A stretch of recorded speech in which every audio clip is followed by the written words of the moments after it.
आदाब, खैर मकदम है आपका समय न्यूज नेटवर्क में और आप देख रहे हैं आलमी समय। अपने खास प्रोग्राम खुली बहस के साथ हाजिर हूं मैं सैयद फैसल अली।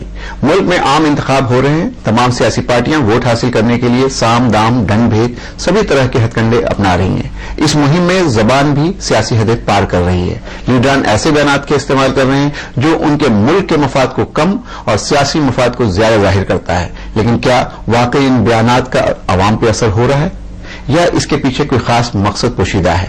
इस मुद्दे पर बात करने के लिए हमारे साथ स्टूडियो में मौजूद हैं सीनियर सहाफी अजय कुमार साहब, प्रोफेसर संदीप रागी साहब जो आरएसएस के आइडियोलॉग हैं, रुमान हाशमी साहब जो सहाफी हैं और अपनी मैगजीन निकालते हैं, और विजय चौक दिल्ली से हमारे साथ रहेंगे कांग्रेस के कौमी तर्जुमान सुलेमान मोहम्मद खान साहब। आप सभी का आलमी समय स्टूडियो में खैर मकदम है। तो शुरू करते हैं खुली बहस।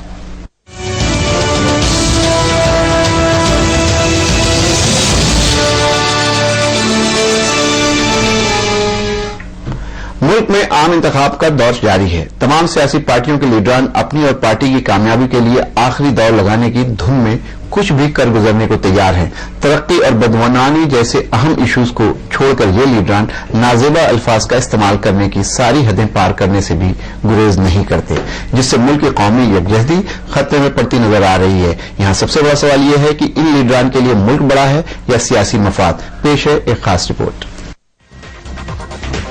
आम इंतखाबात 2014 के आगाज से ही सियासी लीडरान की बेतुकी बयानबाजी जारी है, लेकिन इस दौरान बिहार बीजेपी के firebrand leader Giriraj Singh ने तो सारी हदें ही पार कर दी। टिकट तकसीम के वक्त पार्टी से अपनी नाराजगी मोदी की रैली का बायकाट करके जाहिर कर चुके गिरिराज ने अब मोदी मुखालफिन को पाकिस्तान भेजने की बात तक कह डाली। हालांकि इस तरह के बयानात बीजेपी और बीएचपी की जानिब से पहले भी आते रहे हैं। इसके बाद आंध्र प्रदेश के मुसलमानों का लीडर होने का दावा करने वाले अकबरुद्दीन ओवैसी ने भी उन्हीं के लहजे में जवाब भी दिया था। मैं कहता हूं कि आज नरेंद्र मोदी के विरोध में जो ताकत आज बिहार में या पूरे देश में एकजुट होकर के नरेंद्र मोदी को हराने में लगा है, वो पाकिस्तान परस्त है। उसके लिए हिंदुस्तान में कोई जगह नहीं। अरे ये मुसलमान भागकर पाकिस्तान नहीं गए, हम यहीं पर रहे हैं, यहीं पर रहेंगे, यहीं पर जिए, यहीं पर मरेंगे। ये मुल्क हमारा था, हमारा है, हमारा रहेगा। गिरिराज के इस मुतनाज़ा बयान के बाद बिहार समेत पूरे मुल्क में इसकी मजम्मत होना लाजमी थी, लेकिन एक अच्छा भला सियासी मौका अपोजिशन कहां छोड़ने वाली थी। गिरिराज के इस बयान की सजा उनके अहम लीडर नरेंद्र मोदी को देते हुए किसी ने उन्हें आदमखोर कहा तो कुछ ने बिहार आने पर जिंदा दफन करने की बात तक कह डाली। अपनी सरकार को अनपढ़ बना करके दांव पे लगा दिया इस आदमखोर नए मोदी को रोकने के लिए।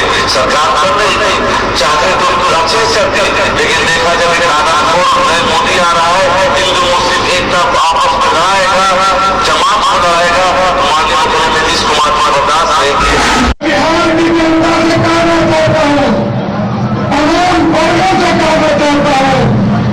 आपकी ताकत खाली नरेंद्र मोदी के लिए थोड़ा है। नरेंद्र मोदी को भागलपुर की धरती नहीं कर देंगे, कहीं लेकिन इस सनसनीखेज बयान पर कांग्रेस के firebrand leader Digvijay Singh शायद पहली बार फायर नजर नहीं आए। दिग्गिराजा ने गिरिराज के इस बयान के बाद ट्वीट के जरिए एक बड़ा सवाल कर दिया। उन्होंने पूछा कि बीजेपी उन 50% से ज्यादा गुजरातियों के बारे में अपनी राय क्या रखती है जो नरेंद्र मोदी की हिमायत नहीं करते। हालात की नजाकत और बीजेपी सदर की बातों को भी नजरअंदाज होता देख कमान संभाली खुद पार्टी के रूहेरमा नरेंद्र मोदी ने। मोदी ने ट्विटर के जरिए ही इश्तियाल अंगेज बयान देने वाले पार्टी लीडरान को लताड़ लगाते हुए इसे नुकसान का सबब बताया। इस मौके पर उन्होंने ऐसे बयानात से बचने की नसीहत भी दे डाली, लेकिन तब तक काफी देर हो चुकी थी और आरजेडी सदर लालू प्रसाद यादव ने इसी बहाने बीजेपी लीडर लाल कृष्ण आडवाणी को निशाने पर ले लिया। गिरिराज के जो नेता है वो पाकिस्तान से आए हैं, मालूम है ना, लाल कृष्ण आडवाणी, इसलिए इसको बार बार याद आता। लाल कृष्ण आडवाणी तो पाकिस्तान से था। अरे आइए आदमी मंत्र पेश है, गिरिराज को नेता है कि लोगों नोटिस देते हुए गंगा ये सब घोर कट्टरपंथी ये सब आरएसएस है। ये तो कम्युनलाइज करने के लिए ये सब बात बोलता है। गिरफ्तारी होनी चाहिए ऐसे। नहीं, गिरफ्तारी का ये सब आदमी राजनीति के लायक नहीं है। पूरा संगठन है आरएसएस, ये सबको बैन कर देना चाहिए। गिरिराज के बयान पर हंगामा और इलेक्शन कमीशन की कार्रवाई अभी जारी ही थी कि इस बीच एनडीए इत्तेहाद में शामिल शिवसेना के लीडर रामदास कदम ने एक और मुतनाज़ा बयान देकर मामले को मजीद गर्म कर दिया। उन्होंने अपने लीडर उद्धव ठाकरे की मौजूदगी में तकरीबन धमकी देने वाले अंदाज में यहां तक कह डाला कि जो लोग पुलिस के साथ झड़प करते हैं, उनकी गाड़ियों को तोड़ते हैं, नरेंद्र मोदी की सरकार आने के बाद उन्हें सबक सिखाया जाएगा। पोलिसांच्यावरती हल्ला करतायत, पोलिसांच्या गाड्या जळतायत, त्याचा कायमचा बंदोबस्त नरेंद्र मोदी केल्याशिवाय राहणार नाहीत हा विश्वास या ठिकाणी व्यक्त करतो। इंतखाबी तशहीर के इस नाजेबा अंदाज ने उन पार्टियों की कलई खोल कर रख दी है जो सबकी हमदर्द बनने का दावा भी करती हैं और ऐसी इश्तियाल अंगेजी करने वाले अपने लीडरान के खिलाफ कोई कदम भी नहीं उठाती। इंतखाबात में सिर्फ हार जीत पर नजर रखने वाली इन पार्टियों को इससे कोई सरोकार नजर नहीं आता कि उनके लीडरों की इस रविश से मुल्क की कौमी यकजहती और गंगा जमनी रवायात को कितना नुकसान होता है। आलमी समय के लिए ब्यूरो रिपोर्ट के साथ मासूम सिद्दीकी की रिपोर्ट। नाज़रीन, अभी आप ये खास रिपोर्ट देख रहे थे। हमारे साथ स्टूडियो में खास पैनल मौजूद है और हमारे साथ विजय चौक से कांग्रेस के तर्जुमान भी जुड़ चुके हैं। सबसे पहले बातचीत करने के लिए चलते हैं अजय कुमार के साथ। अजय कुमार एक सीनियर सहाफी हैं और इलेक्शंस के ऊपर उनकी काफी नजर रही है। अजय कुमार साहब, क्या इस इलेक्शन में और कोई दूसरा मुद्दा ही नहीं है, सिर्फ बदजुबानी, बदकलामी और जो भाषा का स्तर, जो लैंग्वेज का जो जिस तरह से निचला स्तर दिख रहा है, क्या यही एक मुद्दा रह गया या कोई मुद्दा है ही नहीं लोगों के पास? आपने बहुत ही मौजूद सवाल उठाया है।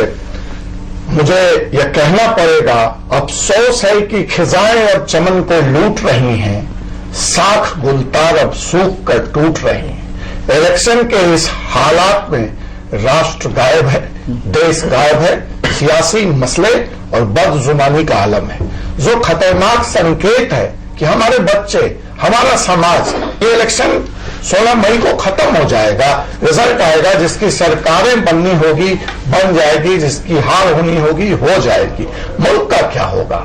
मुल्क की जो नस्लें जो स्कूल में इस टीवी के माध्यम से अपने इन राष्ट्रीय नेताओं को देख रही हैं, जिनके लिए कभी वो राष्ट्रीय झंडे पर सलामी देंगी, लाल किले के प्राचीर से जो प्रधानमंत्री भाषण देगा, वो जो कह रहा है और उसके बारे में जो कह जा रहा है, दोनों ही गैर आपत्तिजनक है कि मुल्क का जो बड़ा होता हुआ नस्ल है वो क्या सीख रहा है, वो कैसे सम्मान करेगा अपने राष्ट्र का, अपने राष्ट्रीय झंडे का और अपने राष्ट्रीय नेता का। तो ये एक बहुत ही खतरनाक और दुर्भाग्यपूर्ण घटना है और बात बयानों तक सीमित नहीं है। फैसल साहब, मैं एक खतरनाक तरीके की तरफ आपका इशारा करना चाहता हूं कि अगर ये बात सिर्फ जुबान तक कायम रहती तो फिर भी माफी के काबिल था। आपको जमीनी स्तर पर उतर के देखना पड़ेगा। जमीनी स्तर पर इसके खतरनाक संकेत हैं। उत्तर प्रदेश में जहां अमित शाह के हाथ, इसके लिए जिम्मेदार कौन है? जिस तरह की भाषा का प्रयोग हो रहा है, जिस तरह की जबान लोग इस्तेमाल कर रहे हैं, जिस तरह के नारे भी लोग दे रहे हैं, इसके लिए आप जिम्मेदार किसे मानते हैं? स्वाभाविक है, इसके लिए मैं दो लोगों को जिम्मेदार मानता हूं। पहली ये बात है कि जिनके हाथ में ये मुल्क रहा है वर्षों वर्षों तक, आज अगर दूसरी ताकतें, ये मुल्क के बारे में मैं एक बिल्कुल यहां पे बहुत ही सीरियसनेस के साथ एक बात कहना चाहता हूं कि चाहे वह इस देश का अल्पसंख्यक हो, चाहे बहुसंख्यक समुदाय हो, वो कभी भी कट्टरपंथी नहीं रहा। मैंने पूछा कि इस वो कट्टरपंथी नहीं रहा है, लेकिन आज ये जो ध्रुवीकरण के कारण जो बहुसंख्यक हिंदू हैं, जो कहीं ना कहीं भाजपा के साथ जाते हुए दिख रहे हैं या बताया जा रहा है हमें, उनको रोकने का जिम्मा उनके पास था, जिनके पास यह सत्ता रही है, वो असफल हुए हैं और इस तरह से इसका ध्रुवीकरण हो रहा है। तो पहली जिम्मेवारी, चलिए, आपने एक अहम सवाल उठाया है। हमारे साथ उस पार्टी के एक नेता और उसके जो तर्जुमान है, कौमी तर्जुमान है, नेशनल स्पोक्समैन है सुलेमान मोहम्मद खान साहब, वो हमारे साथ हैं। चलते हैं सुलेमान साहब के पास और जानने की कोशिश करते हैं कि जो बात अजय कुमार कह रहे हैं कि जिस तरह की भाषा और जिस तरह का एक कम्युनल पोलराइजेशन हो रहा है, उसको रोकने की जिम्मेदारी बरसरे इख्तिदार जमात यानी कांग्रेस पार्टी की थी, जिसमें वो फेल हुई है। सुलेमान साहब,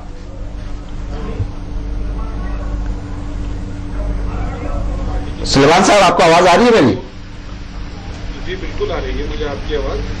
जी, मैंने मेरा ये कहना है कि अभी अगर ये कहते हैं कि रोकने की जिम्मेदारी कांग्रेस पार्टी की थी, तो मैं सबसे पहले ये कहना चाहूंगा कि इस मुल्क में वाहिद जो सियासी जमात है कांग्रेस, जो सभी वर्गों की, सभी मजहबों की और एक पार्टी है जो सबके साथ लेके चलना चाहती है। हमेशा सेक्युलरिज्म की नीयत है और सेक्युलरिज्म की बात है, उसमें हिंदू भी है, मुसलमान भी है, ईसाई भी है और सारे धर्म और सारी जातियों के लोग हैं। यहाँ से भारतीय जनता पार्टी का सवाल है तो दूसरा विपक्षी दल है कांग्रेस के खिलाफ। निगरान से जो बयान पार्टी है वो आपके लिए तो आप कंपेयर करिए कांग्रेस से। अमित शाह साहब ने क्या कहा, गिरिराज सिंह साहब ने क्या कहा, विश्व हिंदू परिषद के अध्यक्ष प्रवीण तोगड़िया साहब ने क्या कहा, कदम साहब ने क्या कहा, पूरा संघ परिवार आ रहे हैं। लेकिन यहाँ पे आपको एक चीज याद दिलाऊं सुलेमान साहब कि इनकी शुरुआत अगर देखी जाए तो सबसे पहले सोनिया गांधी ने अपने एक भाषण में नरेंद्र मोदी को मौत का सौदागर कहा था। तो ये भी हम लोगों को याद है कि ये शुरुआत कहीं ना कहीं उधर से भी हुई है। सुलेमान साहब, तो सोनिया जी ने ये बयान इस चुनाव में नहीं दिया था, ये बयान गुजरात के चुनाव में कई साल पहले दिया गया जी। और मैं आपको ये बताना चाहूंगा कि जो एक शब्द किसी प्रदेश का, किसी सूबे का मुख्यमंत्री हो और उसके मुख्यमंत्री इतना बड़ा जेनोसाइड होता है, तो इस तरह से मौत की सौदागरी होगी, क्या गलत कहा होगा इनका। जहां तक 2014 के चुनाव का सवाल है, कांग्रेस पार्टी की तरफ से इमरान मसूद साहब का बयान छोड़ के आप बताइए किसने ऐसा कोई बयान दे दिया जिसमें आप ये कहें कि हमने पोलराइजेशन किया। ठीक है सुलेमान साहब, आपकी बात हमने सुन ली। यहाँ पे राष्ट्रीय स्वयं सेवक संघ के आइडियोलॉग, उसके सिंपैथाइजर और बैठे हैं संदीप रागी साहब और वो कुछ कहना चाह रहे हैं। रागी साहब, आपने सुलेमान साहब की बयानी, उन्होंने सीधे तौर पे ये कहा कि ये जो गिरती हुई जुबान है और जिस तरह से सांप्रदायिक किया गया है इलेक्शन को, कम्मल किया गया इलेक्शन को, वो पूरे तौर पे भारतीय जनता पार्टी ने किया। क्या कहिएगा? पहली बात तो मैं ये कहना चाहूंगा कि क्या सोनिया गांधी वही वैसा ही फ्रेज मौत का सौदागर क्या राजीव गांधी के लिए प्रयोग किया था, जिनके शासनकाल में हजारों सिखों को इस पूरे देश में गिन गिन करके मारा गया था? क्या कांग्रेस ने कभी इस प्रकार के भाषा का प्रयोग किया? दूसरी बात, भारतीय जनता पार्टी ने शुरू से जब से इस चुनाव की मुहिम की शुरुआत हुई है, भारतीय जनता पार्टी ने कहा कि हम विकास के नारे पर और गुजरात मॉडल को सामने रख करके चुनाव लड़ रहे हैं। इस देश को ध्रुवीकरण का सबसे गंदा प्रयास यदि किसी पार्टी ने किया है तो उस कांग्रेस पार्टी ने किया है, क्योंकि कांग्रेस के पास कहने के लिए कुछ नहीं था। पिछले 10 साल का कांग्रेस का शासनकाल जो संजय बाबू की किताब से और सारी जो आजकल खुल करके निकल रही है, उसमें सत्ता का संचालन सिर्फ और सिर्फ नेहरू परिवार के द्वारा होता रहा है और घोटाले पर घोटाले, घोटाले पर घोटाले और विकास की गति इस देश की रुक गई है। उसके पास कहने के लिए कुछ मुद्दा नहीं था, इसलिए इन्होंने ऐसे विध्वंसक नारों का प्रयोग करना शुरू किया जैसे कि इस देश में विचारधारा की लड़ाई है। इनका कोई ठेका नहीं। लेकिन एक मिनट मुझे अपनी बात कह लेने दीजिए। सेक्युलरिज्म इनका ठेकेदारी नहीं है, ये सिर्फ मुसलमानों को भड़का करके अपने जेब में वोट इकट्ठा करने के लिए ये सारे कुत्सित प्रयास करते हैं। इसके अलावा इनको सेक्युलरिज्म से कोई लेना देना नहीं है। कल तक जाकर के शंकर बघेला जब राम मंदिर मूवमेंट के साथ खड़े थे तो क्या आज जाकर के शंकर बघेला एकाएक वो सेक्युलर बन गए हैं? और अब कल तक जब शंकर सिंह बघेला जब बीजेपी के साथ थे तो वो कॉमनल थे। चलिए आपके पास हम फिर वापस आएंगे, लेकिन ये ब्रेक में जाने से पहले हम बात कर लेते हैं रुमान हाशमी साहब से। इन्होंने कहा कि ये दूसरी पार्टियां हैं जो ये काम कर रही हैं और मोदी साहब तो गुजरात मॉडल की चर्चा करते हैं, विकास की चर्चा करते हैं। ये अलग बात है कि इनकी पार्टी के एक नेता ने उन्हें विकास पुरुष के साथ साथ न मान करके विनाश पुरुष भी माना था, लेकिन आज ये बात कर रहे हैं विकास की और ये कह रहे हैं कि मुद्दा सिर्फ विकास है और दूसरे लोग उससे भटक रहे हैं। आप क्या कहिए? बात यहाँ पे विकास की बात इन्होंने उठाई, लेकिन बहस का जो मौजू है, जो आपने पैकेज जो चलाया वो बदजुबानी पे है। हाँ, तो इनका तो ये कहना है कि आपने किया है, दूसरे लोगों ने आपने नहीं, माफ कीजिए, दूसरी पार्टियों ने जो कांग्रेस। मैं ये बात कहना चाहूंगा कि इसकी शुरुआत किसने की? शुरुआत कांग्रेस ने की।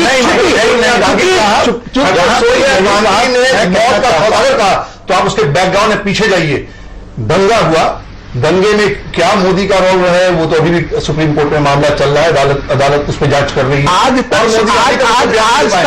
तक सुप्रीम कोर्ट में किसी भी एक एफआईआर तक दर्ज नहीं हुआ है मोदी को, और आप रोज मोदी को आप कटघरे में कर रहे हैं। ये कौन सी बात है? मोदी का इस देश में कोई एक भी ऐसा चीफ मिनिस्टर नहीं होगा जिसको इतनी सारी कसौटियों पर भी, क्या उसमें हिंदू नहीं मारे गए? 373 हिंदू मारे गए थे, क्या कभी साहब, क्या कभी कांग्रेस पार्टी ने बहुत पर गए पैदा करने की फैक्ट्री? चलिए उसी जवान की बात हो रही है। एक मिनट, हमारे साथ फिर जुड़ गए हैं सुलेमान साहब, कांग्रेस के तर्जुमान। यहाँ पे बैठे हैं संदीप रागी साहब, सुलेमान साहब, और वो ये कह रहे हैं कांग्रेस के पास कोई मुद्दा नहीं था, उनके पास दिखाने को, अपनी उपलब्धियां गिनाने को, अपने अचीवमेंट्स को बताने के लिए क्योंकि कुछ नहीं था, इसलिए वो खास करके अकलियत को ये बता रही है कि मोदी जी इस तरह से कह रहे हैं और उनके लोग इस तरह की बात कर रहे हैं ताकि डर और कम्युनल पोलराइजेशन हो। क्या कहिएगा आप? बिल्कुल नहीं। सबसे पहले तो 84 के दंगों का इन्हें जवाब दे दूं मैं। जी बोलिए। 1984 में जो दंगे हुए थे, मैं आरएसएस के सिंपैथाइजर साहब को यह बता दूं कि 14 एफआईआर ऐसी हुई थी जिसमें आरएसएस के, बीजेपी के और संघ के लोगों के खिलाफ एफआईआर थी, जिसमें 49 लोग। कांग्रेस के कितने ऐसे जिन्होंने जिसके खिलाफ आपने किया?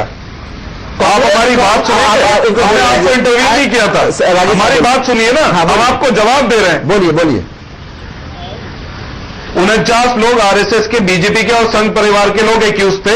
आरके जैन साहब जो अटल बिहारी वाजपेयी साहब के 1980 के लोकसभा चुनाव के इलेक्शन एजेंट थे, वो 315/92 FIR number, police station sunlight colony, उसमें मेन एक्यूज हैं। तो अगर 84 के दंगों का आप हमारे ऊपर टिकरा फोड़ते हैं लाके, तो आपकी भी कम उसमें योगदान नहीं है, आप भी उसमें बराबर से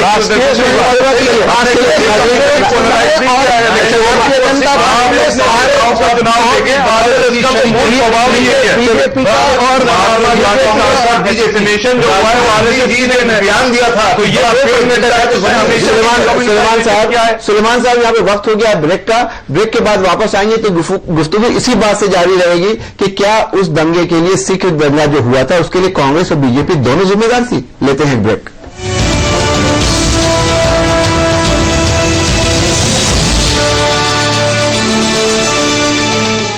इंटर पास छात्राएं कन्या विद्याधन योजना की मदद से आगे बढ़ रही हैं। हाई स्कूल पास युवा नौकरी मिलने तक बेरोजगारी भत्ता की मदद ले रहे हैं। इंटर पास छात्रों को मुफ्त लैपटॉप बांटे गए। समाजवादी पार्टी।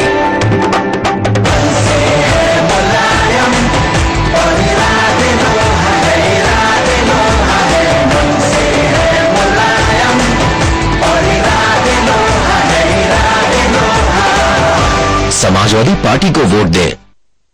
हर दिन का स्टार्ट टॉप्स कॉर्नफ्लेक्स के साथ। टॉप्स कॉर्नफ्लेक्स, अब इंडिया बनेगा और भी हेल्दी।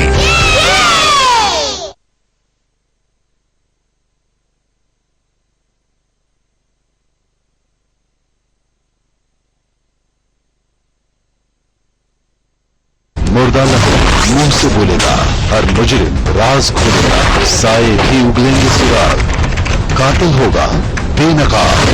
जब होगी तब देखिए शनिचर की रात 9:30 और इतवार सुबह 11:30 बजे सिर्फ आलमी समय पर।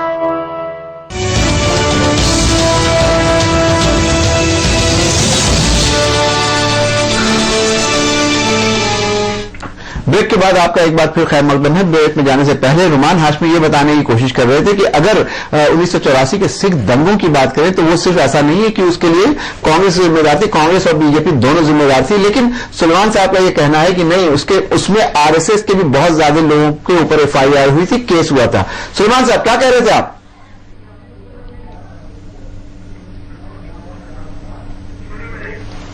चलिए, सुलेमान साहब से कांटेक्ट नहीं हो पा रहा है, हम बात करते हैं अजय के उनसे। अजय साहब कुछ कहना चाह रहे थे। जी मैं ये कहना चाह रहा था कि अभी प्रोफेसर रागी ये कह रहे थे कि हम तो चुनाव विकास के मुद्दे पे लड़ना चाहते थे और हमने एक बड़ी खूबसूरत शुरुआत की थी, लोगों ने इस मौजू को खराब कर दिया। मैं यह पूछना चाहता हूं कि अगर आप विकास के मॉडल पर चुनाव लड़ना चाहते थे तो अमित शाह को और गिरिराज किशोर को उत्तर प्रदेश में इंचार्ज बनाए जाने की क्या जरूरत थी? और आपने यह बनाकर इन दो व्यक्तियों को, नहीं, मुझे अपनी बात कंप्लीट कर लेने दो रागी साहब, आपने क्या संकेत दिया जमीनी स्तर पर? आज तक इस देश के चुनावी इतिहास में, आप प्रोफेसर भी हैं, पॉलिटिकल साइंस के प्रोफेसर हैं, आप मुझे ये बताएंगे कि प्रधानमंत्री पद का जो व्यक्ति दावेदार है उसके 2 नुमाइंदों को इलेक्शन कमीशन ने प्रचार करने से बैन कर दिया। और दूसरी बात यह कि अमित शाह वही व्यक्ति हैं जिनको तड़ीपार भी किया गया है, जिनको सुप्रीम कोर्ट का रोक है। तो ये किस तरह की बात है संदीप राजी, अगर ऐसे आदमी को आप उत्तर प्रदेश जैसे राज्य का चुनाव का प्रभारी बना रहे हैं, तो क्या इरादे हैं आपके? पहली बात जी, अमित शाह के यदि आप पूरे भाषण को देंगे, जिस भाषण के आधार पर उनको चुनाव आयोग ने उन पर सख्ती बरती, उसमें भी यदि आप देखेंगे तो कभी उन्होंने हिंदू या मुस्लिम की बात नहीं की है। उन्होंने कहा कि जो, एक मिनट में ये बात मुजफ्फरपुर में मुजफ्फरनगर में जो आपके साथ जिन्होंने जुल्म किया है उनको इस समय सबक सिखाने की जरूरत है, जो आपके साथ अन्याय किया है उनको सबक सिखाने की जरूरत है। उन्होंने किसी समय किसी भी ये में हिंदू या मुस्लिम की बात नहीं किया है। आपने फुटेज सुनी? छोड़िए, मैं मान लेता हूं। दूसरी बात मैं मान लेता हूं, आपकी बात रागी साहब।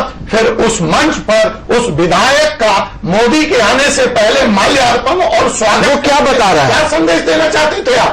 ये विकास का मॉडल है कि दंगे में नामित व्यक्ति जो जेल होके आया उसका बड़े समाज। अरे दूसरी बात आपसे रागी जी पूछ लूं कि जिन अमित शाह को आप डिफेंड कर रहे हैं, जिनके बारे में आप ये बात कर रहे हैं, जब उनके ऊपर से इलेक्शन कमीशन ने रोक लगाई, कल वो गाजीपुर में सभा कर रहे थे और वहां भी जिन शब्दों का प्रयोग किया, जाहिर सी बात है इसी बात पे हम लोगों की ये चर्चा शुरू हुई थी कि किस तरह की जबान का इस्तेमाल हो रहा है। कल जब अपने ऊपर लगी पाबंदी हटने के बाद अमित शाह गाजीपुर गए तो वहां मंच से कहते हैं कोई माई का लाल मुझे नहीं रोक सकता। किस तरह की भाषा है ये? किस तरह के नारे आप दे रहे हैं? किस तरह का संदेश देना चाह रहे हैं रागी साहब? आप उसमें कॉमनल का ऐसी कौन सी भाषा है? क्या ये भाषा? अमित शाह एक फासिस्ट एटीट्यूड का नहीं है। आप बोलते हैं कॉमनल कौन सा है? एक मिनट, जो कॉमनल मास्टर रहा है, हार्वर्ड इंजीनियरिंग किया है, क्या ये भाषा अच्छी है? क्या ये जुबान अच्छी है कि स्टेज से एक बड़ा कद्दावर लीडर ये कहे कि कोई माई का लाल अमित शाह को नहीं रोक सकता है? किस तरह की संकेत देना चाहते हैं? देखिए यहाँ पे और खतरनाक बात है, ये सवाल अल्पसंख्यकों तक नहीं है। इनकी भाषा यह भी कहती है कि जो हिंदू पे सवाल उठाएगा, देखिए हिंदू कभी धर्म नहीं रहा है, it is a way of life. Supreme court का वर्ड में आस्तिक नास्तिक सब हिंदू हैं और अब ये सवाल उठ गया है। गिरिराज किशोर का बयान आप देखिए कि जो हिंदू भी हिंदुत्व पे सवाल उठाएगा उसके लिए इस देश में जगह नहीं है, वो पाकिस्तान जाए। तो ये बात अल्पसंख्यकों तक सीमित नहीं है, ये बात है कि मैं मोदी हूं, मैं भाजपा हूं, मेरे ही हिंदुत्व की परिभाषा इस देश में चलेगी। राजी साहब क्या कह रहे हैं? आपके ऊपर बड़ा इल्जाम लगा है। खतरा है इस इलेक्शन। अजय जी ने जी उस बात को बहुत अतिरंजित कर दिया है। मैंने कहा गिरिराज ने एक स्पष्ट कहा है। एक मिनट मुझे आप कहने तो दें। गिरिराज के कहने के बाद जी बीजेपी के प्रधानमंत्री के उम्मीदवार स्वयं नरेंद्र मोदी ने इसकी भर्त्सना की। क्या बोला उन्होंने? समय नहीं है, उन्होंने कहा ये समय नहीं कहने का। उन्होंने कहा कि ऐसी नहीं, हरगिज नहीं। उन्होंने ट्वीट किया, इमीडिएटली उन्होंने ट्वीट किया। उन्होंने ट्वीट किया, आरएसएस ने ये किया, आरएसएस के जो प्रवक्ता थे उनका बयान आया। मोदी साहब ऐसी बातों की करके उन्होंने हो गया। अच्छा एक मिनट आओ, मोदी जी ने ट्वीट किया, यही अफर्मेटिव प्रधानमंत्री है कि इस तरह के बयानों का जवाब ट्वीट के द्वारा देश को मिलेगा। तो कल महंगाई ट्वीट पे कम होगा।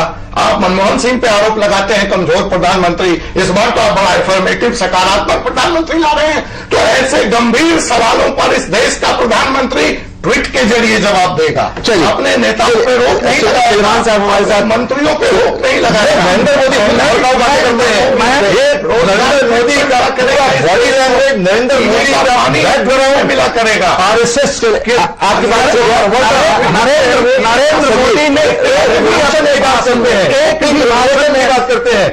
ये गिरिराज सिंह, चलिए मैं मान लेता हूँ नरेंद्र नीतीश की सरकार में क्यों क्यों नहीं आपकी बात मैंने सुन ली। हमारे साथ फिर से जुड़ गए हैं सुलेमान मोहम्मद खान साहब, कांग्रेस के स्पोक्समैन है, उनसे जानने की कोशिश करते हैं। यहाँ पर संदीप रागी ये बता रहे हैं कि इस तरह की जो चीज हुई है उसमें किसी एक को जिम्मेदार नहीं ठहराया जा सकता है, और जो गिरिराज सिंह का बयान है या अमित शाह का बयान है उसकी दफा कर रहे हैं। मैं ये आपसे जानना चाह रहा हूं सुलेमान मोहम्मद खान साहब कि क्या इतने साल तक कांग्रेस इक़्तिदार में रही और बहुत लंबे वक्त तक हिंदुस्तान में इक़्तिदार में रही, कोई ऐसा कानून नहीं बनाया जा सकता था, कोई ऐसी चीज नहीं की जा सकती थी कि इस तरह की जो अल्फाज इस्तेमाल हो रहे हैं उनको रोका जा सके? हेलो सुलेमान साहब, को मेरी आवाज आ रही है? इमरान मसूद इनके क्या कर रहे हैं? मैं सिर्फ इतना कहना चाह रहा था जी कि जिस तरह से भारतीय जनता पार्टी ने एक मुखौटा दिखाया नरेंद्र मोदी की शक्ल में कि डेवलपमेंट के मॉडल पे हम इलेक्शन लड़ेंगे, असल में ये सिर्फ एक मुखौटा। भारतीय जनता पार्टी के पास पूरा मुखौटा नहीं है। भारतीय जनता पार्टी उनको बोलने दीजिए। हम तो कनेक्ट हुए, मुखौटा बताओ, सच्चाई तो आपसे डिबेट मत करिए। डिबेट का मतलब होता है कि सारे लोग बोले। जी बोलिए आप सुलेमान साहब। जिस तरह से भारतीय जनता पार्टी ने एक डेवलपमेंट का मॉडल फार्स है, जो बिल्कुल मिथ है, झूठ है, वो मुखौटा लगा के नरेंद्र मोदी की शक्ल पे कि भाई ये डेवलपमेंट पुरुष है और उसको आगे करा। असल में एजेंडा जो था वो तासुबी था, वो कम्युनल एजेंडा था जो इन्हें अनलीश करना है पूरे हिंदुस्तान में, जो इनका एक एजेंडा है, जिस तरह इन्होंने गुजरात में अनलीश करा है वो।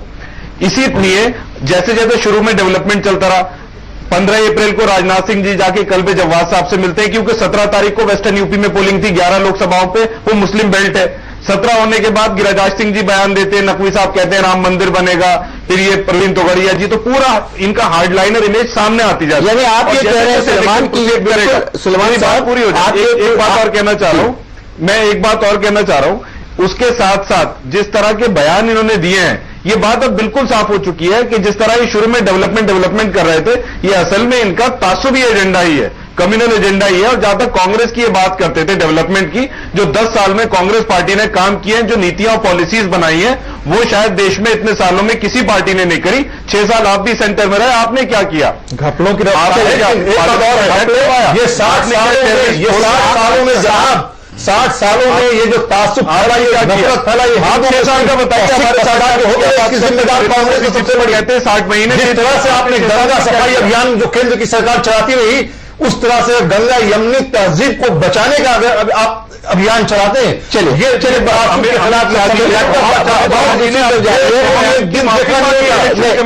बहस नहीं। कांग्रेस मुसलमानों के मन में सिर्फ हमेशा डर पैदा करके और देश को गुमराह किया है, अल्पसंख्यक समुदाय को गुमराह किया है। संदीप रागी साहब, जो फेनेटिक एलिमेंट्स है उसको सिर्फ बढ़ावा दिया है कांग्रेस ने, लिबरल मुस्लिम्स को और कांग्रेस ने आगे बढ़ाया है। कांग्रेस इस देश में कॉम्प्रोमाइज करने के लिए आप पे अगर हमला कर रहे हैं तो ये तो अपने को बचाने के लिए हमला कर रहे हैं, लेकिन आज ये जिस मुकाम पे पहुंचे हुए हैं इनके संगठन आरएसएस, जिस तरह से आज दानों की शक्ल अख्तियार कर लिया है, आरएसएस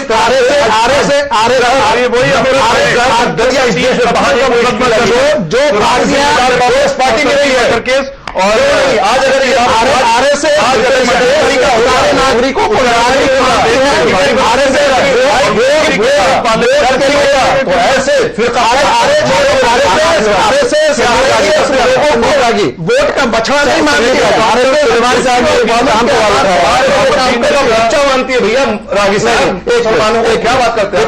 सुलेमान साहब ने एक बहुत अहम सवाल उठाया है कि गुजरात मॉडल, हमेशा बात होती है Gujarat model, Gujarat model, Gujarat model.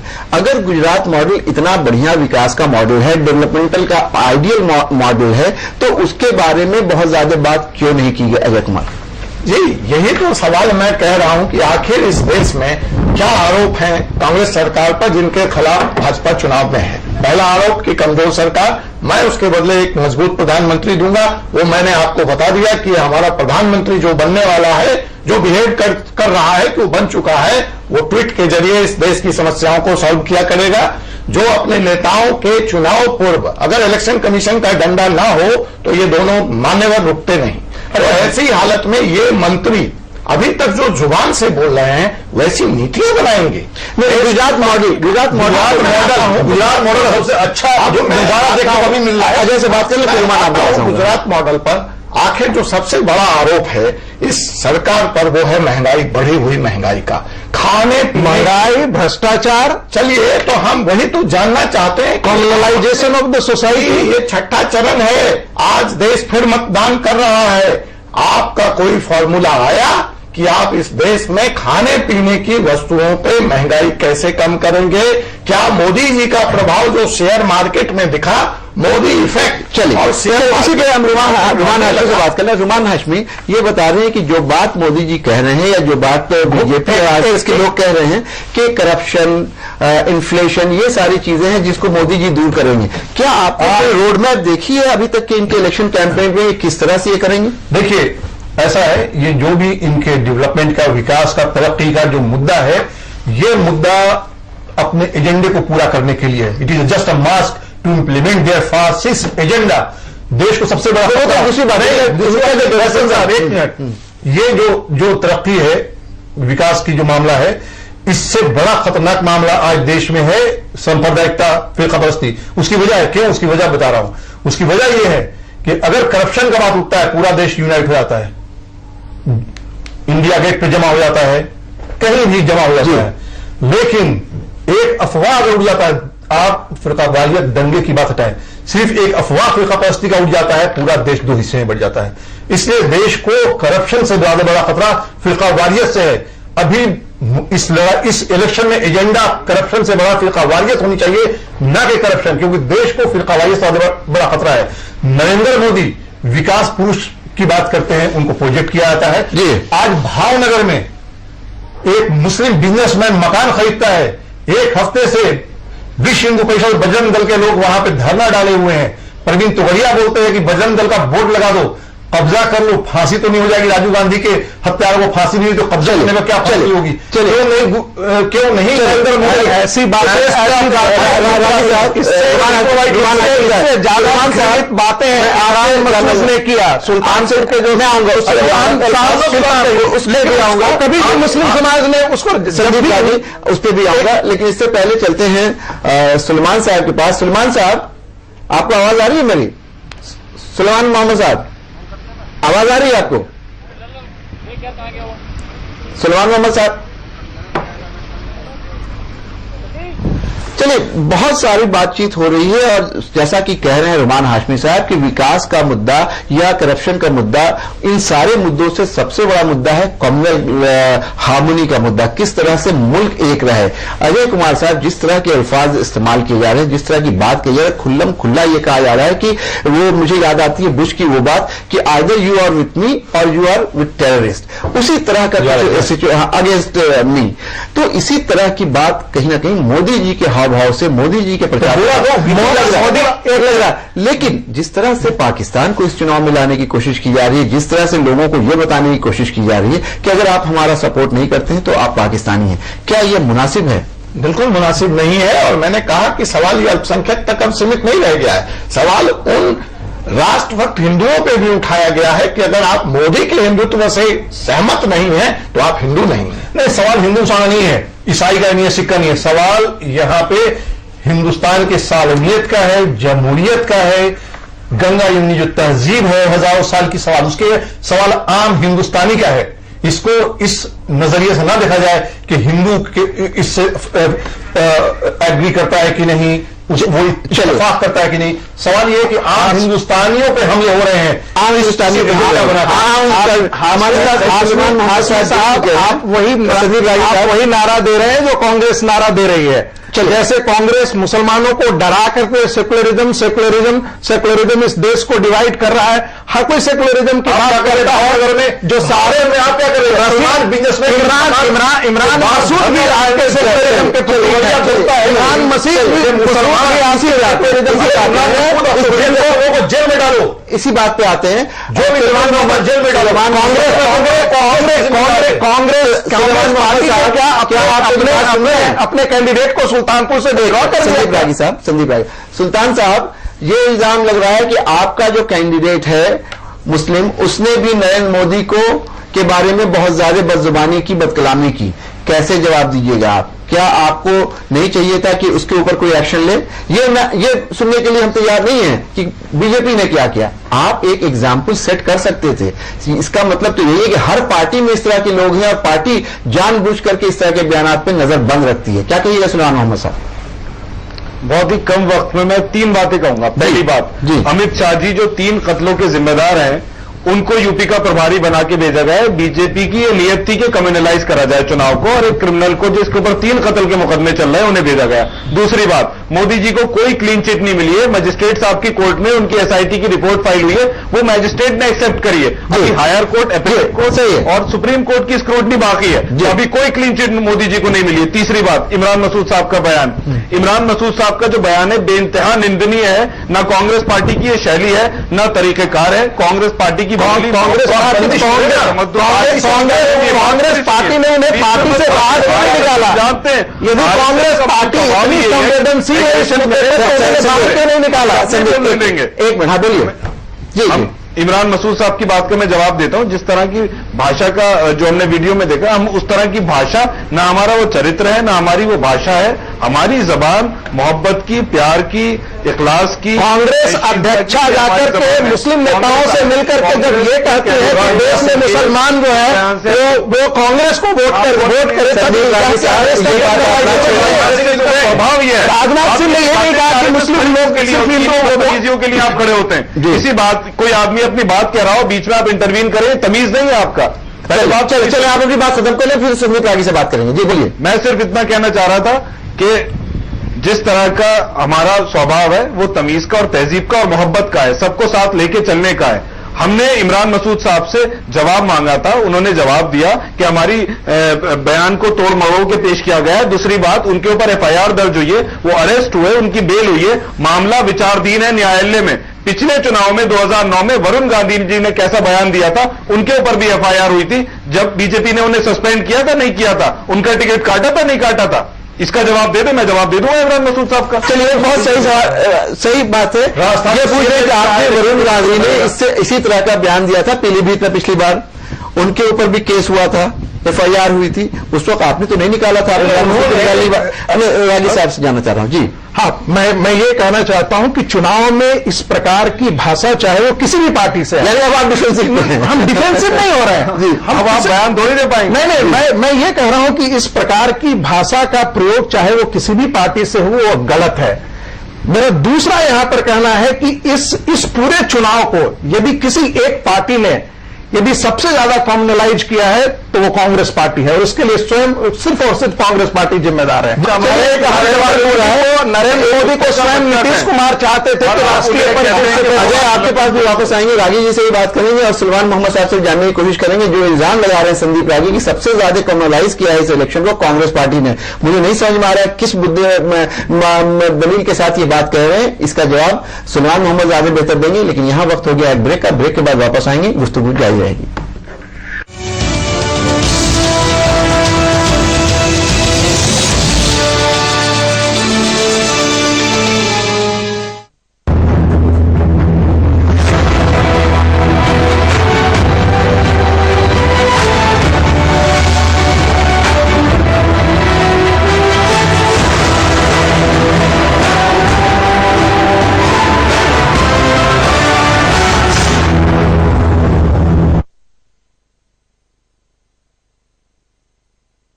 Tops cornflakes, अब इंडिया बनेगा और भी हेल्दी। इंटर पास छात्राएं कन्या विद्याधन योजना की मदद से आगे बढ़ रही हैं। हाई स्कूल पास युवा नौकरी मिलने तक बेरोजगारी भत्ता की मदद ले रहे हैं। इंटर पास छात्रों को मुफ्त लैपटॉप बांटे गए। समाजवादी पार्टी।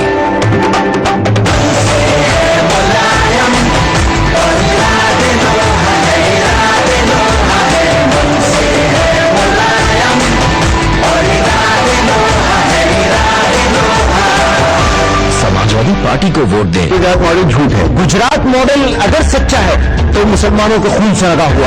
आपको मोदी घर कहाँ दिखती है? बस आधी के हाथ दिखती है। मुस्लिम मसाइल पर जमीयत उलमाए हिंद के जनरल सेक्रेटरी मौलाना महमूद मदनी की बेबाक राय। तो हिंदुस्तान का जो मिजाज है वो इसलिए नहीं है कि मुसलमान इसमें सेकुलर नहीं बल्कि गैर मुसलमान। सुन लीजिए, और अगर ये मिजाज ना होता यहाँ के लोगों का और इस नब्ज को पहचाना ना होता तो नरेंद्र मोदी को भी सेकुलरिज्म का बुर्का नहीं पहनना पड़ता। देखिए तकरार में सैयद फैसल अली के साथ इतवार की रात 8:30 बजे और पीर की दोपहर 2:30 बजे सिर्फ आलमी समय पर।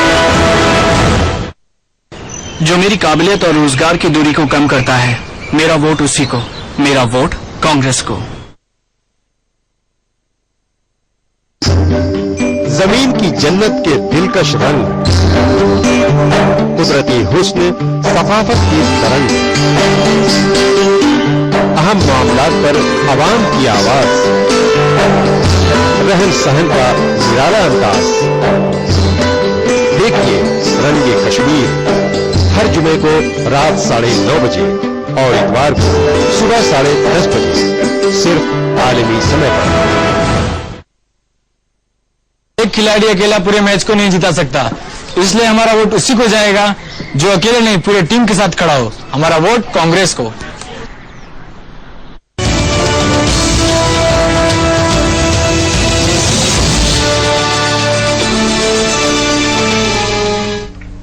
गर्मागर्म बहस जारी है।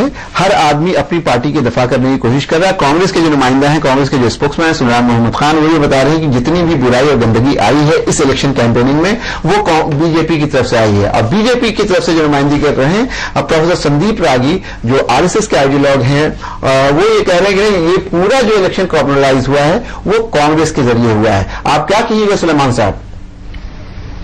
सर मेरा सिर्फ इतना कहना है कि आप बयान देखिए संघ परिवार के और बीजेपी के लीडरों की तरफ से। नरेंद्र मोदी इस देश की 1/5 आबादी को कुत्ते का बच्चा कहेंगे, इस तरह कम्युनलाइज करेंगे कि पिंक रेवोल्यूशन, सल्तनत, दिल्ली सल्तनत, शहजादा, पाकिस्तान, AK-49, ये बिल्कुल इशारे में कम्युनलाइज कर रहे हैं। दूसरी बात, सबसे इंपॉर्टेंट बात मैं ये कहना चाहता हूं कि आरएसएस के जो सिंपैथाइजर बैठे हैं और ये इनका आइडियोलॉजिकल मेंटोर हैं बीजेपी के आरएसएस, उसकी तो पुरानी विचारधारा ये रही है। जिन्होंने महात्मा गांधी साहब का असैसिनेशन करवा दिया जिनकी जहरीली तकरीरों ने, तो वो क्या इस देश में सेकुलरिज्म हमें सिखाएंगे? जिनकी विचारधारा ही कम्युनल है वो क्या बात करेंगे? हमने तो कोई ऐसी बात नहीं करी। हम तो फिर कहते हैं कि सारे मजहबों को, सारी जातियों को, पूरे देश को इंक्लूड करके हम चलना चाहते हैं और बीजेपी बांट के और नफरत की राजनीति करती है। चलिए एक बात सुलेमान मोहम्मद ने बहुत अच्छी बात की है कि महात्मा गांधी से जोड़ करके आज जब नरेंद्र मोदी पहुंचे हैं नामांकन भरने के लिए, अपना नॉमिनेशन पेपर फाइल करने के लिए वाराणसी, तो वो मदन मोहन मालवीय के प्रतिमा पे उन्होंने फूल चढ़ाया, वहां वो बीएचयू में उतरे। उसके बाद वो महात्मा गांधी काशी विद्यापीठ गए, लेकिन वहां उन्होंने गांधी जी की प्रतिमा पे माल्यार्पण नहीं किया। क्या संकेत है संदीप रागी? आप इसमें कुछ ज्यादा पढ़ने की कोशिश कर रहे हैं। इसमें राजनीति बहुत ज्यादा देखने की आवश्यकता नहीं है। कभी कभी छूट जाता है ऐसा। मैंने जानता, मैंने इस राज में देखा है, राष्ट्रपिता के ऊपर छूट जाता है, नहीं छूटते, मदन मोहन मालवीय नहीं छूटते, लेकिन महात्मा गांधी छूटते। जी ऐसा है कि जब उन्होंने गुजरात में जब उन्होंने बचाव किया था, हमेशा महात्मा गांधी को हमेशा ही गांधी भी आते हैं। पटेल बड़ा प्रिय हो गए कांग्रेसी नेता, और गुजरात का गांधी, गुजरात मॉडल के पैरवीकार को नहीं चाहिए। क्या कहिएगा आप? गांधी गुजरात के ही गांधी हैं। जी महात्मा गांधी तो हिंदुस्तान है। आगे वाली बात आपने कहा, मुझे अपनी बात कहने लगे, मैं आप ही की बात पे। गांधी की कांग्रेस प्रतिदिन हत्या करती है। न गांधी का उसमें काउ प्रोटेक्शन न कन्वर्जन के मुद्दे पर कभी गांधी के साथ कांग्रेस पार्टी रही, न काउ प्रोटेक्शन के मुद्दे पे गांधी, न ही भाषा के नाम पे, न ही स्वदेशी के मुद्दे पे। तो कांग्रेस कहां से गांधी को एप्रोप्रिएट करती है? कांग्रेस को गांधी को हत्या करती है। मेरा ये सवाल नहीं था। दूसरी बात, जवाब दिए पहले। दूसरी बात, गांधी गुजरात के नेता नहीं है, पटेल गुजरात के नेता नहीं है। उनको गुजरात और गुजरात तक मत समझ के, वो पूरे राष्ट्र के नेता हैं। और आरएसएस, ये मैं नहीं जानता कि उन्होंने क्यों नहीं किया। ये तो रहमान हाशमी आपसे पूछना चाह रहे हैं कि आपने बड़ी अच्छी बात कही है कि आप उसका दफा नहीं कर पा रहे हैं कि वो राष्ट्रपिता हैं, राष्ट्र के नेता हैं, गुजरात से बड़े हैं, देश के सबसे बड़े नेता हैं, राष्ट्रपिता हैं, फादर ऑफ द नेशन है। क्या इतना समय उनके पास नहीं था या इतनी संवेदनहीनता आ गई है कि वो राष्ट्रपिता जो उनके गुजरात से ही आते हैं उनके ऊपर फूल नहीं चढ़ाया उन्होंने? मैंने चूंकि देखा नहीं है आप कह रहे हैं ये मैंने नहीं देखा है। हो सकता है कि आपने कवर नहीं किया हो, पार्टी के जो बानी हो सकता है कि आपने दूसरी बात हिंदू महासभा से महात्मा गांधी को कत्ल किए जाने के बाद प्रोटेस्ट में मुखालफत में हिंदू महासभा से उन्होंने रिजाइन दिया था और फिर नेहरू के कैबिनेट में शामिल भी हुए थे, मिनिस्टर हुए थे, जनसंघ पार्टी के बानी रहे डॉक्टर श्यामा प्रसाद मुखर्जी।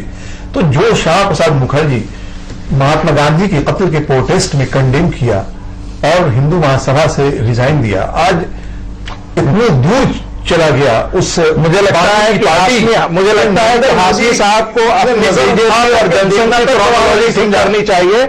वही श्यामा प्रसाद मुखर्जी भारतीय जनसंघ के संस्थापक अध्यक्ष भी रहे, इसलिए ये कहना कि मैं कह रहा हूं और गांधी के कत्ल को पूरा देश जानता है, उसमें आरएसएस की कोई भूमिका नहीं रही है। इसको आज भी कॉम्युनिकेट करने में बहुत जाता है।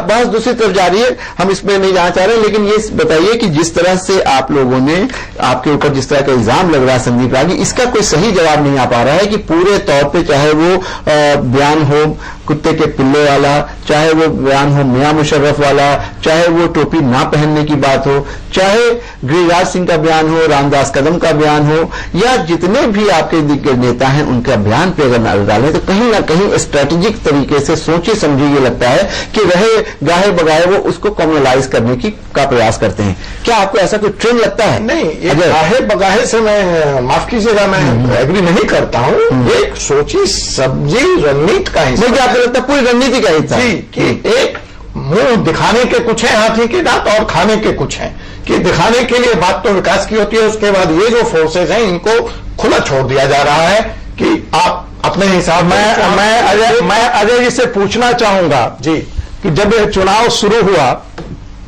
तो किस पार्टी ने यह जा करके सारी घोषणाओं में सारी सभाओं में कहना शुरू किया कि लड़ाई सेकुलरिज्म की है, ये लड़ाई हिंदू मुसलमानों के बीच की दीवारें खड़ी करने की है? कभी भी राहुल गांधी की किसी भी आप सभा को देख लें, कभी भी उन्होंने डेवलपमेंट कोई अपने 10 साल के शासनकाल में अपनी उपलब्धियों को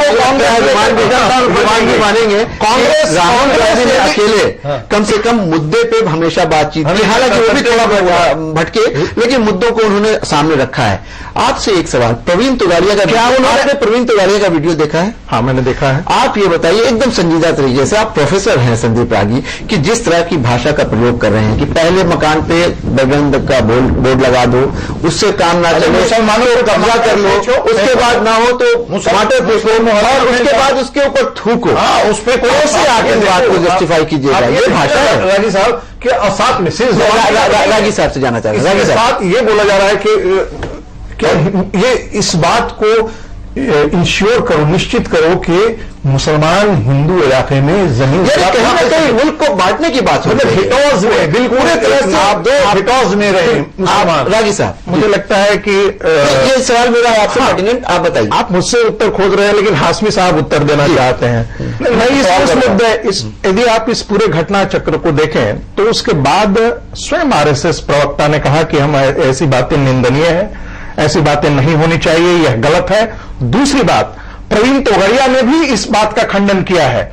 उन्होंने कहा, मैंने जो कहा वो गलत कहा, नहीं ये नहीं, उन्होंने कहा कि ये फैब्रिकेटेड है, ये वीडियो फैब्रिकेटेड है। तीसरी बात नरेंद्र मोदी ने स्वयं इसकी निंदा की। नरेंद्र मोदी ने अपने भाषण में यह कहा कि ऐसी बातें निंदनीय है और ये लोग ऐसी बातों से बीजेपी का नुकसान हो रहा है। यानी कि राष्ट्रीय स्तर पर बीजेपी नेता, अजय जी भी कह रहे थे कि ये सोची समझी राजनीति के तहत है। यह सोची समझी राजनीति के तहत होता तो स्वयं प्रधानमंत्री का उम्मीदवार इन सारी चीजों को अपने भाषणों में, अपने संबोधनों में न सिर्फ निंदा करता है, उसे कैंडिडेट है उनकी भाषा शैली पर भी बात कर लेते हैं। किस तरह की पॉलिटिकल लैंग्वेज या किस तरह की वो लैंग्वेज यूज कर रहे हैं। 56 इंच की छाती, क्या भारत का प्रधानमंत्री होने वाला इस तरह की भाषा का प्रयोग करेगा संदीप रागी? देखिए, उसमें ऐसी कोई भाषा जो है $50,000 गर्लफ्रेंड आप भूल गए क्या? जी, और एक मिनट बहुत बार ऐसी होती है कि आप जब भाषा का प्रयोग करते हैं तो अभिधा लक्षणा और व्यंजना में बातें की जाती हैं। अच्छा, अब आप भाषा और व्यंजना को भी आप भाई मुहावरे चलते हैं, मुहावरे चलते हैं, मुहावरों को आपने शब्द पकड़ के बीजेपी की अपनी दृष्टि पर निर्भर करते हैं कि आपके पटाखे वाली जो बात थी वो भी मुहावरे में कही थी, यानी कि नरेंद्र मोदी ना होता है, नरेंद्र मोदी ने कभी ये नहीं कुत्ते के पिल्ले की बात की है और इसका खंडन किया है कि ऐसी बातें हमने कभी नहीं कही है। क्या एक बात आजकल और नाज़रीन बड़ी अच्छी हो रही है कि पहले जब बयानात छपते थे टेलीविजन से पहले का जब जमाना होता था तो हमेशा लीडरान ये कहते थे कि हमारी बात को तोड़ मरोड़ के पेश किया गया है, लेकिन मजेदार बात यह है कि जब से टीवी आया है, वीडियो आया है, उसके बावजूद ये लोग इस बात से परहेज नहीं करते। जो टीवी पे दिख रहा है कि प्रवीण तोगाड़िया ने कहा कि क्या पूरा बयान, बाद में प्रवीण तोगाड़िया कहते हैं कि नहीं उसको तोड़ मरोड़ के पेश किया गया। कैसे तोड़ा मरोड़ा गया? आपके शब्द हैं, आप कह रहे हैं, जितनी बातें कहते हैं कि उसको आउट ऑफ कंटेक्स्ट कहा गया, आपने कहा, चाहे उन्होंने कहा हो, यहां मैं एक और नाम लेना चाहूंगा, या शाजिया इल्मी ने कहा हो, जो भी इस तरह की बात करता है वो कहीं ना कहीं कॉम्युनल पैशन को अराउज करने की कोशिश करता है और उसको इंसाइट करता है। वक्त इस बात का है कि इस पे लगाम लगाई जाए। अजय कुमार साहब, आपसे जानना चाहूंगा, प्रोग्राम का वक्त खत्म होने जा रहा है, कि क्या कोई ऐसा तरीका है कि इस तरह के भाषणों, इस तरह की जबान पे लगाम लगाई जा सके? नहीं, ये नियत का सवाल है। कानून के द्वारा आप इस तरह की चीजों को सॉल्व नहीं कर सकते। और यहां पे मैं पुनः आऊंगा कि देखिए, रवैया देखिए पॉलिटिकल पार्टी का, चाहे आपका हो, चाहे भाजपा का हो, चाहे कांग्रेस का हो। क्या जवाब दिया सिख दंगों का कि इनके भी 58 आदमियों पे FIR दर्ज है?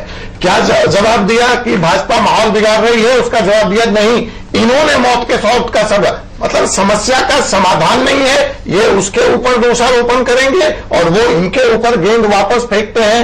देश का क्या होगा, राष्ट्र का क्या होगा, इस देश की जनता का क्या होगा, इसका किसी भी आखिरी की बात को लेकर के सुलेमान मोहम्मद के पास चलते हैं। सुलेमान मोहम्मद साहब, आपने अपनी बात में कहा कि अगर 84 के सिख दंगों की बात करें तो RSS के लोगों पे भी इल्जाम है, लेकिन अजय कुमार कह रहे हैं कि क्या यह तरीका है किसी समस्या को निपटाने का, किसी मसले का हल ढूंढने का, कि तुम गलत हो इसलिए मैं गलत हूं?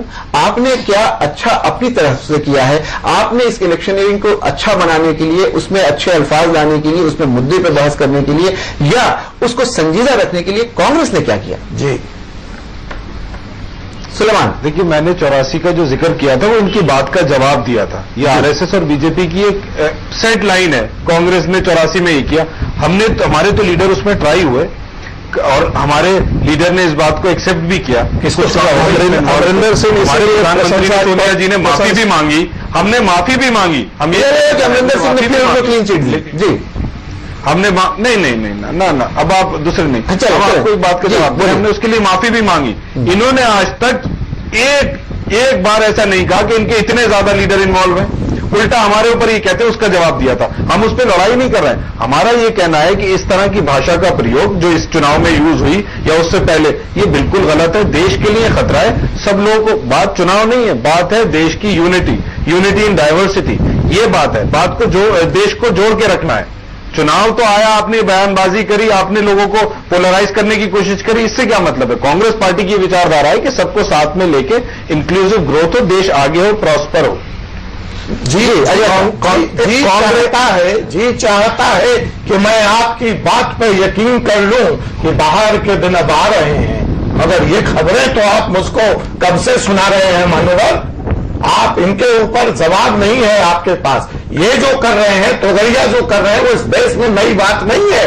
कॉमनल पॉलिटिक्स विश्व हिंदू परिषद बहुत दिन से करता रहा है, लेकिन आज जनता अगर इनके पाले जाके खड़ी हो गई है, आपके साथ नहीं है, अगर आज देश को ये खतरा महसूस हो रहा है कि दो ध्रुवों में बच जाएगा, तो उसके लिए किसकी सियासत जिम्मेदार है? मैं इस बात का जवाब आपसे जानना चाहता हूं।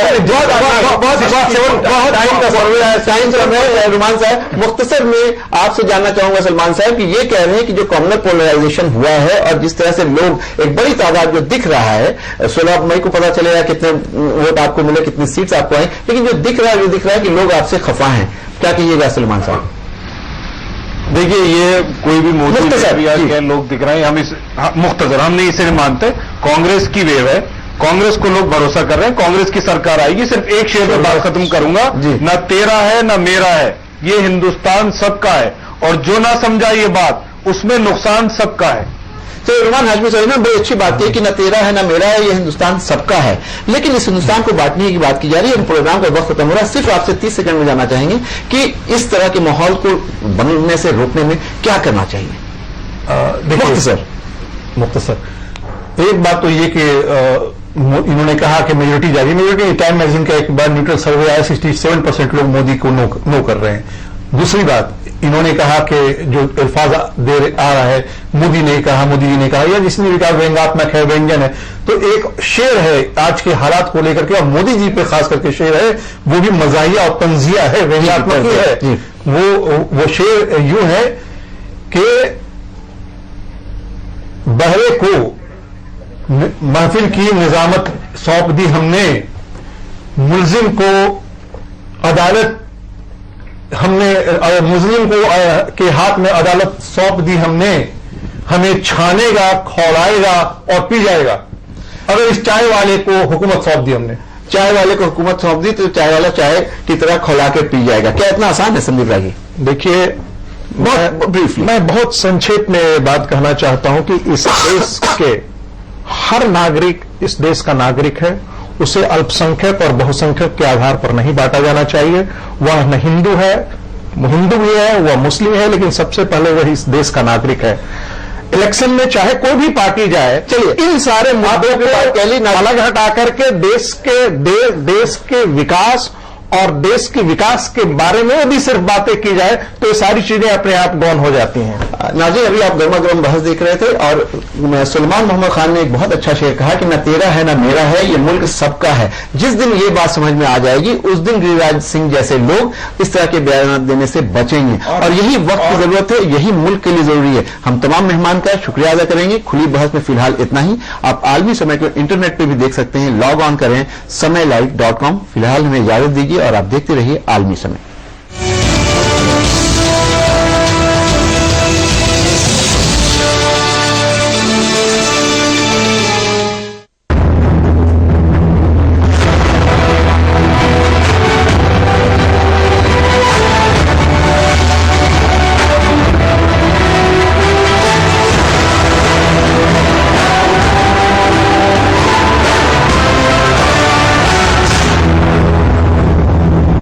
कॉर्नफ्लेक्स, अब इंडिया बनेगा और भी हेल्दी।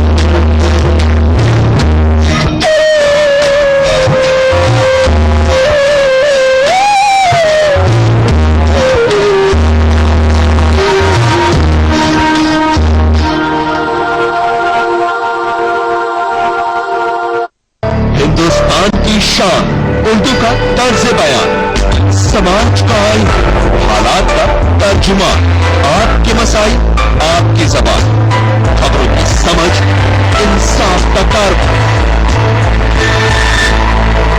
आलमी समय, सच की पहचान।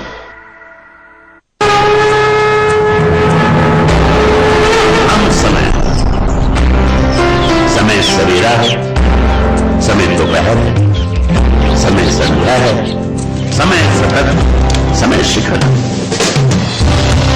समय अनवरत, समय अनश्वर है, समय शाश्वत है, समय अपार है, समय का सूरज है, समय की पृथ्वी है, समय समंदर है, समय आकाश, समय समीर, समय देश है, समय संस्कार, समय एक नारा, समय न रुकता है, समय न झुकता है, समय न डरता है, समय न समय सभी का है, समय तुम्हारा है, हम समय, समय हमारा है। रहिए समय के साथ।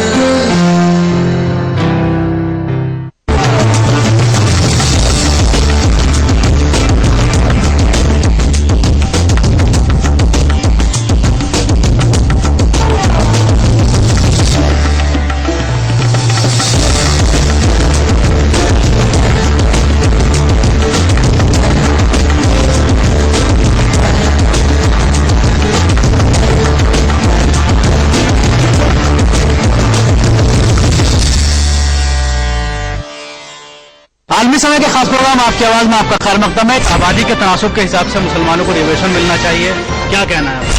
क्या आपको जो मुआवजा दिया गया है वो आप तक मिला है, पहुंचा है? कभी भी इस शहर कमेटी के रुपए मुसलमानों के हक में कभी भी लागू नहीं किया जाएगा। मदारिस के तलबा के ऊपर जो इल्जामात लगाए जाते हैं वो बेबुनियाद और बेहकीकत है। तो क्या इंसान दुनिया के अंदर इंसानियत है? जो मदद मिली है वो नोटिस जरूरत है सर।